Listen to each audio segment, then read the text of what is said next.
यहाँ जैसे क्वेश्चन में क्या रहा है, calculate the heat generated while transferring 96,000 coulomb of electric charge in 1 hour through a potential difference of 50 volt. तो ये क्वेश्चन हमारा heating effect of electric current पे बेस्ड है। जैसे कि हम लोग पढ़ चुके थे कि heating effect of electric current में होता क्या था कि किसी भी वायर या किसी भी डिवाइस के थ्रू कुछ पर्टिकुलर टाइम के लिए अगर हम अपने इलेक्ट्रिसिटी को भेजते हैं तो भाई वो डिवाइस जो होता है कुछ हीट प्रोड्यूस होता है, और कुछ तो हीटिंग डिवाइस ही होते हैं जो कि उसके यूज़ होते हैं। जैसे कि अगर देखिए इसके एडवांटेज भी है डिसएडवांटेज भी है। फॉर एग्जांपल अगर आप किसी वायर के थ्रू किसी पर्टिकुलर डिवाइस में इलेक्ट्रिसिटी भेज रहे हैं तो होगा क्या, वो वायर भी गर्म होगा, उसके थ्रू हमारा इलेक्ट्रिसिटी का लॉसेज होगा, इलेक्ट्रिकल एनर्जी का लॉसेज होगा।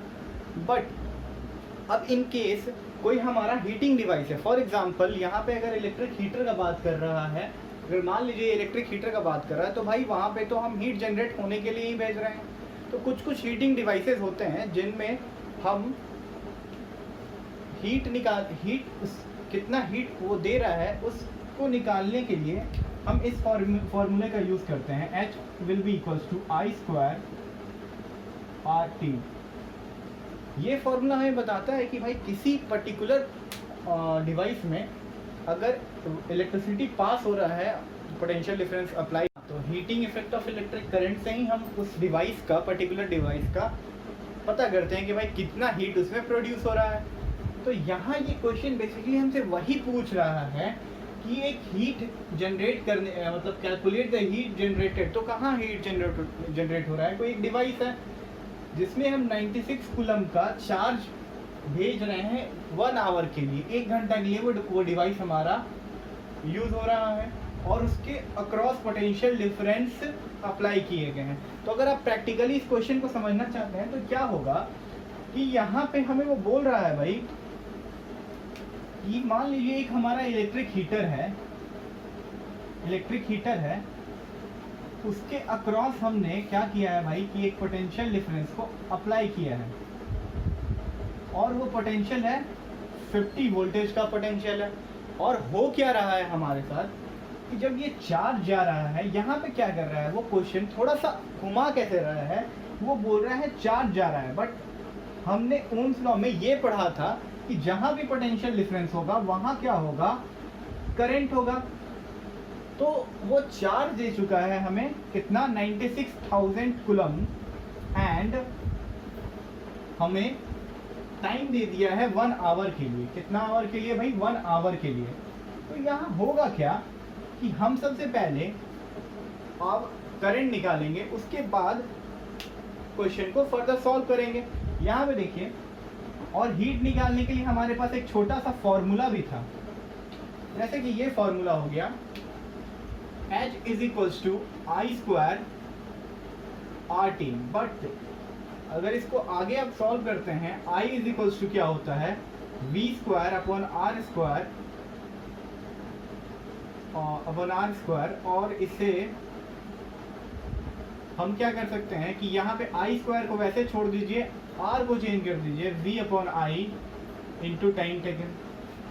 अब I से I जाएगा और यहाँ हमारे पास फॉर्मूला आ जाएगा VIT। मतलब हीटिंग, किसी भी डिवाइस में हीट जो प्रोड्यूस हो रहा है वो फैक्टर्स किस पे डिपेंडेंट होगा, पोटेंशियल डिफरेंस, करंट और टाइम। ऐसे पिछले वीडियो में हम इसके बारे में बता चुके हैं, बट फिर भी पोटेंशियल डिफरेंस और टाइम। और यहाँ पे भी हमें वो पोटेंशियल तो दे चुका है, दैट इज 50 वोल्टेज।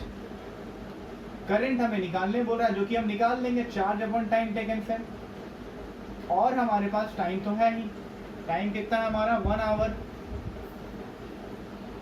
ठीक है, यहाँ अब हम करंट निकालने को आते हैं। तो करंट का फॉर्मूला हमारे पास क्या है, Q/T। Q यहाँ पे कितना है, 96,000 कूलम, और हमारे पास टाइम कितना है, 1 आवर। बट हम आवर में किसी चीज़ को नहीं रखेंगे, इसका सिंपल ऐसा यूनिट में चेंज कर दीजिए, 1 hour will be equals to 3600 seconds. और जब हम इसे सॉल्व करते हैं तो हमारे पास आ गया 80/3 एम्पियर यहाँ पे हमारे पास आ जाता है। बट हमने अभी बस करंट निकाला है। अब यहाँ पे क्या है, हमें एक और चीज़ चाहिए जो कि है हीट, और हीट का फॉर्मूला हमारे पास क्या है, V इंटू आई इंटू टी। अब अगर हम क्या करें, यहाँ पे वोल्टेज का वैल्यू 50 वोल्ट रखें, यहाँ पे करंट का वैल्यू कितना रख देते हैं भाई 80/3, और हम टाइम का वैल्यू यहाँ पे, और हम अगर टाइम का एक जगह से काटना पड़ेगा हमको। हाँ, तो अगर आप यहाँ देखें तो हमारा करंट का वैल्यू 80/3 एम्पियर आया है, और अगर हम यहाँ पे H का वैल्यू निकालना चाहते हैं तो H का वैल्यू हमारे पास H इज इक्वल्स टू क्या आ जाता है, VIT। और हम जानते हैं कि यहाँ पे हमारा वोल्टेज का वैल्यू कितना है 50, and current is 80/3, and time is 1 hour, but 1 hour को हम 3600 सेकेंड्स लिख देंगे। और जब इसे हम सॉल्व करेंगे तो हमारा आंसर इन सबको मल्टीप्लाई करने के बाद कुछ इतना आ जाएगा।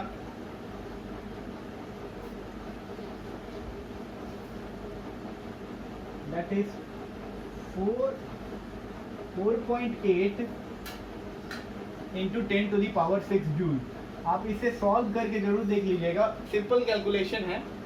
तो यहाँ मेन है कॉन्सेप्ट। अगर आप कॉन्सेप्ट समझ रहे हैं कि भाई किसी डिवाइस के अक्रॉस पोटेंशियल डिफरेंस अप्लाई हुआ, और अप्लाई होने के बाद उसमें करंट जा रहा है, तो होगा क्या, वो डिवाइस थोड़ा गर्म होता है। वो डिवाइस गर्म होता है तो वहाँ दो चीज़ है। पहला कि अगर वो वायर गर्म हो रहा है, क्योंकि वायर भी गर्म होगा, वायर भी एक तरह का आपका डिवाइस ही तो है, जो कि आपका एक जगह से दूसरे जगह तक करंट लेके जा रहा है। तो पहला, अगर वो वायर में होता है तो वो हमारे लिए डिसएडवांटेज का बात है। बट अगर वो हीटिंग डिवाइस है, जैसे फॉर एग्जांपल हीटर हो गया, हमारा रूम हीटर हो गया, और हमारा आपको कह सकते हैं कि इलेक्ट्रिक आयरन हो गया, वो सब क्या है, इसीलिए वो सब डिवाइसेस को हम बनाए ही इसीलिए हैं क्योंकि वो आपका हीट दे दे, कम वोल्टेज में, कम एनर्जी में ज़्यादा हीट दे दे। तो यहाँ पे भी वही सेम क्वेश्चन था, वो हमसे चार्ज, वोल्टेज और टाइम दे करके हमसे क्या पूछ रहा था, भाई बताइए हीट कितना प्रोड्यूस होगा। तो ये क्वेश्चन था। नेक्स्ट क्वेश्चन इलेक्ट्रिक पावर पे। तो यहाँ क्वेश्चन इलेक्ट्रिक पावर का है और इलेक्ट्रिकल एनर्जी का है। तो ये क्वेश्चन देखिए आपसे क्या बोल रहा है, ये बोल रहा है electric motor takes 5 ampere from 220 voltage. तो मतलब कोई एक आपका मोटर है जो बेसिकली आपसे लेता है, मतलब 220 वोल्टेज से 5 एम्पियर ले लेता है, और वहाँ पूछ क्या रहा है, बताइए उस इलेक्ट्रिक मोटर का पावर कितना है, और इलेक्ट्रिक मोटर जो है एनर्जी कितना कंज्यूम करता है 2 घंटा में।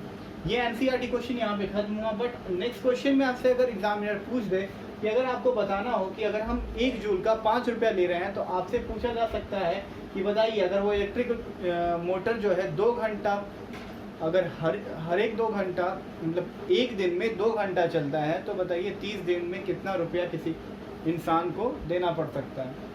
तो सबसे पहला काम तो हमारा यहाँ पे ये होगा कि भाई हम क्या कर सकते हैं, उसका इलेक्ट्रिक पावर निकाल लें। इलेक्ट्रिक पावर कैसे निकलेगा, तो पावर इज इक्वल्स टू, हमारे पास फॉर्मूला था पावर का, हमारे पास जो फॉर्मूला है वो power is equals to V into I है। अब ये है हमारे पास इलेक्ट्रिक पावर का फॉर्मूला। हमारे पास वोल्टेज पता है हमें 220 volt and current is 5 ampere. जब हम इसे सॉल्व करते हैं तो हमारे पास 1100 वॉट आ जाता है, 1100 वॉट। अगर हमारे पास 1100 वॉट आ जाता है तो हमें पावर मिल चुका है। अब हम इलेक्ट्रिकल एनर्जी को निकालते हैं। स्टार्टिंग में हम जब इलेक्ट्रिक पावर का बेसिक फॉर्मूला पढ़े थे, work done upon time taken. हमें पता है कि वर्क डन क्या होता है, हमारा एनर्जी होता है। तो power is equals to energy upon time taken, then energy is equals to क्या हो जाएगा, पावर इंटू टाइम टेकन। पिछले वीडियो में इसे समझा चुके हैं। अब क्या है कि यहाँ पे आपको इलेक्ट्रिकल एनर्जी निकालने बोला जाएगा। आप इलेक्ट्रिकल एनर्जी निकालिएगा तो बोलेगा भाई पावर हमें पता है, इंटू टाइम टेकन कर देते हैं। तो हम लिख सकते हैं कि भाई 1100 into time taken that is 2 hour. But hour को हमेशा आपको क्या करना है, सेकंड में चेंज कर देना है, क्योंकि यहाँ ऐसा ही सिस्टम का बात हो रहा है। आप देख सकते हैं जो ये आपका वॉट में आया है, और वॉट का मतलब क्या होता है, जूल पर सेकेंड। और आप ऐसे ही आवर में नहीं लिख पाइए, आपको या तो आप इसको आवर में चेंज कर दीजिए या तो आप इसको सेकंड में चेंज कर दीजिए। तो अभी फिलहाल यहाँ पे हम सेकंड में चेंज कर रहे हैं इस टाइम को। यहाँ हो जाएगा आपका 1 आवर में 3600 सेकेंड, तो 2 आवर में 7200 सेकेंड। हमारा इलेक्ट्रिकल एनर्जी यहाँ पे निकल आया, इनको इसके इंटू कर दीजिए, तो 7 + 2 9, यानी 792,000,000।